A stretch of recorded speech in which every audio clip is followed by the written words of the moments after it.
আর এদিকে ভূপতিনগর বিস্ফোরণ কাণ্ডে এনআইএর হেফাজতে বলাই মাইতি এবং মনোব্রত জানা, যাদেরকে দফায় দফায় জিজ্ঞাসাবাদ করা হচ্ছে বলেই খবর পাওয়া যাচ্ছে। আরও একবার জানাই, ভূপতিনগরে বিস্ফোরণের ঘটনা এবং সেই বিস্ফোরণ কাণ্ডে এনআইএর হেফাজতে এই মুহূর্তে দুজন অভিযুক্ত রয়েছেন।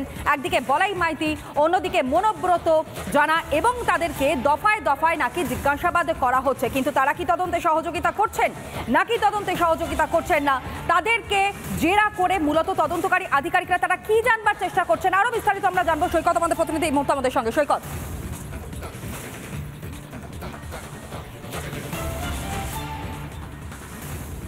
দেখো, তোমাকে প্রথমে যেটা জানিয়ে রাখি, গতকালকে এই মনোব্রত জানা এবং বলাইচরণ মাইতি তাদেরকে দুপুরবেলায় এনআইএ অফিসে আনা হয়েছিল এবং সেই দুপুরবেলা থেকে বিকেলবেলা যখন কোর্ট প্রোডাকশন হয় এর মাঝে প্রাথমিক ইন্টারোগেশন হয়েছে তখন, এবং রাতের বেলা তাদেরকে ইন্টারোগেশন করেছেন এনআইএ আধিকারিকরা। তদন্তে কিন্তু সহযোগিতা করছে না এই দুজন, এমনটাই জানা যাচ্ছে। মূলত এনআইএ আধিকারিকরা যে বিষয়টা জানতে পেরেছেন বা জানতে চাইছেন, এদেরকে ইন্টারোগেশন করে যে জিনিসটা জানতে চাইছেন যে 2022 সালে যে বিস্ফোরণ হয়েছিল, সেই বিস্ফোরণে যেখানে বিস্ফোরণ হয়েছিল সেখানে কি ধরনের বিস্ফোরক মজুদ ছিল, যার ফলে 3 জনের প্রাণ গেল।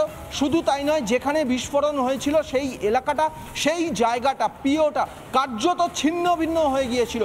বড় সড়ো ধরনের খুব হাইলি খুব অতি উচ্চ ক্ষমতা সম্পন্ন, খুব শক্তিশালী কিছু বিস্ফোরক যদি মজুদ না থাকে তাহলে কিন্তু এই ধরনের বিস্ফোরণ হয় না।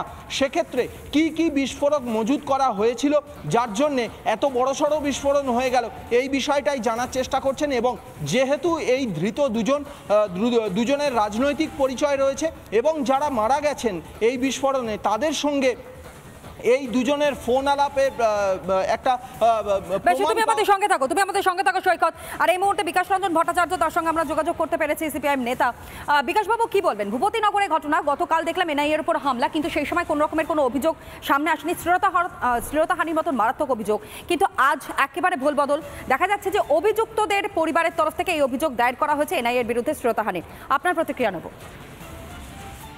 দেখুন, আমি একটা কথা বলি যে গোটা দেশ জুড়ে মোদি চাইছেন যুক্তরাষ্ট্রীয় কাঠামোকে ভেঙে দিয়ে একটা ইউনিটারি স্টেট তৈরি করতে, এবং সেই কাজে প্রচ্ছন্নভাবে মদত দিচ্ছেন মমতা।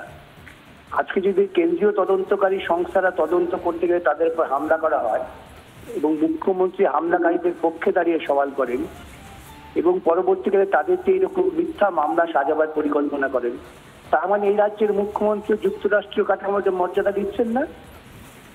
এবং সেটাকেই হাতিয়ার করে মোদীকে আরো উৎসাহিত করা হবে যে গোটা দেশ জুড়ে যুক্তরাষ্ট্রীয় কাঠামোকে ভেঙে দাও। আমার পরিষ্কার অভিযোগ, এটা মোদী মমতা একটা সুপরিকল্পিত চক্রান্তের মধ্য দিয়ে আমাদের এই যুক্তরাষ্ট্রীয় কাঠামোকে ধ্বংস করতে চাইছে। বিকাশ রঞ্জন বাবু, এর আগেও আমরা দেখেছি বারংবার মুখ্যমন্ত্রী মমতা বন্দ্যোপাধ্যায় তিনি কেন্দ্রীয় এজেন্সিকে নিশানা করছেন। তিনি কোনো সময় বলছেন চকলেট বোমা ফেটে গিয়েছে, সেখানে এনআইএর আধিকারিকরা তারা আসছেন। কোনো সময় ছারপোকা আরশোলা কামড়েছে, সেখানে ইডির আধিকারিকরা আসছেন বা সিবিআইয়ের আধিকারিকরা আসছেন। এইরকম ভাবে বারংবার নিশানা কেন? পরিষ্কার তো এটাই, সেটা হচ্ছে যে উনি চান না এই যুক্তরাষ্ট্রীয় কাঠামোর ব্যবস্থা টিকে থাকবে। ঠিক এই কাজটাই তো মোদী গোটা ভারতবর্ষ জুড়ে করতে চাইছে। এই যে আমরা বলি মোদী মমতার একটা পারস্পরিক বোঝাপড়ার মধ্য দিয়ে চলার চেষ্টা করছে, তার একটা দৃষ্টান্ত হচ্ছে এইটা। আপনি দেখবেন আগামী দিনে অমিত শাহ মোদী এই ঘটনাকে কেন্দ্র করে যুক্তরাষ্ট্রীয় কাঠামোর আক্রমণ করবে। যেমন ঠিক মমতার এই অনুপ্রবেশের তত্ত্ব খাড়া করে সিএ এনআরসি চালু করছে এবং সেটাকে এখন কার্যকরী করা বিরোধিতা করতে হবে, তাই বিরোধিতা করছেন, এরকম একটা তথ্য কিন্তু সামনে আসছে। অনেক ধন্যবাদ জানাবো আপাতত আপনাকে। সুকান্ত মজুমদার, রাজ্য বিজেপি সভাপতি, তিনি এই মুহূর্তে আমাদের সঙ্গে টেলিফোন লাইনে রয়েছেন। সুকান্ত বাবু, এনআইএর যা ভূমিকা ছিল গতকাল, তা ভিডিওর মারফত আমরা প্রত্যেকে দেখেছি, কিন্তু যাদের বিরুদ্ধে উঠেছে অভিযোগ তাদের পরিবার থেকেই গতকালই দেখলাম বলতে যে কোনো রকমের কোনো অভিযোগ কিন্তু স্পেসিফিক্যালি এনআইএর বিরুদ্ধে নয়, কিন্তু আজই এফআইআর দায়ের করা হয়েছে শ্লীলতাহানির অভিযোগকে সামনে রেখে। এটাই বা কেন হচ্ছে? অভিযুক্তদের পরিবারের তরফ থেকে অভিযোগ দায়ের করা হয়েছে বলে খবর পাওয়া যাচ্ছে। সুকান্ত বাবু, দেখুন, মমতা বন্দ্যোপাধ্যায় ভারতবর্ষের যে সাংবিধানিক ব্যবস্থা, যা ফেডারেল স্ট্রাকচার, সেই ফেডারেল স্ট্রাকচারকে ভাঙার জন্য চেষ্টা করছে। মমতা বন্দ্যোপাধ্যায় চাইছেন যে ভারতবর্ষের মধ্যে পশ্চিমবঙ্গকে একটি সার্বভৌম রাষ্ট্রে পরিণত করার জন্য, এবং সেই জন্য কেন্দ্রীয় এজেন্সি থেকে শুরু করে যারাই কেন্দ্র সরকারের অর্থাৎ যারা সংবিধানের বলে বলিয়ান, তাদেরকে এইভাবে আটকানোর চেষ্টা এবং এই যে মামলা দেওয়া হয়েছে, এটা মমতা বন্দ্যোপাধ্যায়ের মস্তিষ্ক বসেছে।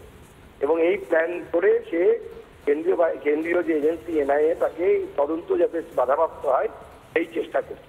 কিন্তু এইভাবে তদন্ত বাধা দিতে পারবেন না। শেখ শাহজাহানও যেমন বাঘ থেকে বিড়াল হয়েছে, এই ভূপতিনগরের তৃণমূল কংগ্রেসের নেতারাও বাঘ তো নয়, এগুলো বাঘের থেকেও ছোট সাইজের, তো মানে ছাগ যাকে বলে, এই ছাগগুলোরও ব্যবস্থা হবে।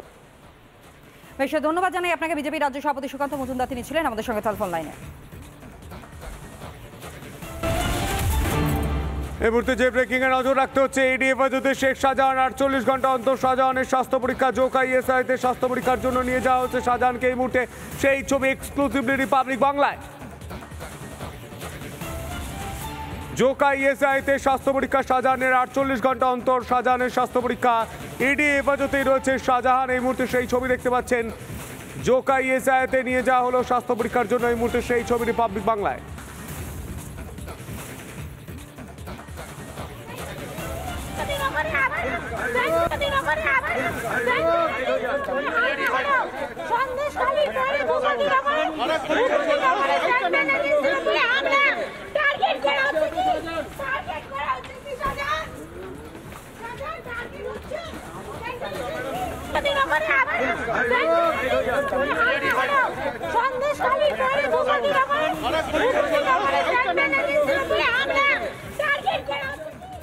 ভূপতিনগরের ঘটনা নিয়ে তাকে প্রশ্ন করা হলে তিনি চুপ, এবং কার্যত তিনি চুপ। বিভিন্ন বিষয় নিয়ে তিনি কোনো কথা বলছেন না। একাধিক প্রশ্ন করা হচ্ছে সাংবাদিকদের তরফে, কিন্তু জোকা ইএসআইতে স্বাস্থ্য পরীক্ষায় নিয়ে যাওয়ার সময় চুপ শাহজাহান, মুখে কুলুপ আনলেন শাহজাহান।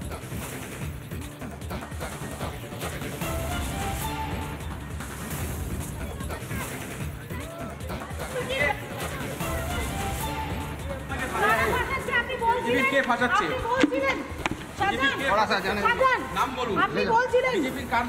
আপনি বলছিলেন বিজেপির দালাল কারা, তাদের বিরুদ্ধে অভিযোগ। আমার কোনো অভিযোগ নেই।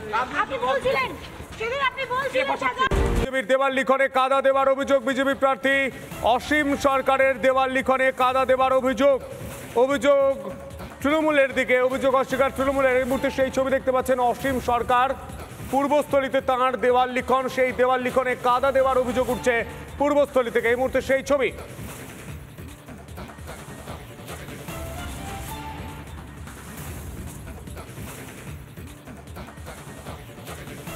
বিজেপির প্রচার বাড়ছে, আমাদের কবিয়ার প্রার্থী তার যে জনপ্রিয় প্রচার, এর ফলে তৃণমূল ভয় পাচ্ছে।